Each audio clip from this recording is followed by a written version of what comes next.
आम संघ तरफ हृदय अभिनंदन धन्यवाद जनाऊँ। विभागीय सचिव को आम संघर प्राय 10 जन ऊर्ध प्रतिनिधि मंडली साक्षात करी दाबी पत्र देइछंती। से भी मध्य दाबी पूरण दिगरे उचित पदक्षेप नेबे। ता सहित जहाँ जहाँ समस्या अच्छी तार समाधान करने आम संघर 3 जन कर्मकर्ता को साक्षात करूँ। मोर गभीर आत्मविश्वास अच्छी समस्यार समाधान हम।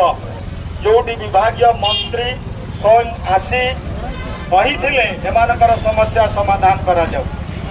एते दूरगामी गाड़ी रे आसुछंती जो लोक मानकर विश्राम गृहर व्यवस्था नहीं, दुर्घटना जनित क्षतिपूरण से माने पाई पारु नाहंती।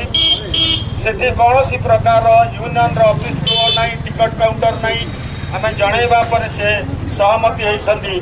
सेथिपाई आमे भारतीय मजदूर संघ तरफ तथा आम कटक मोटर कर्मचारी यूनियन तरफ तांको साधुवाद जनाऊँ।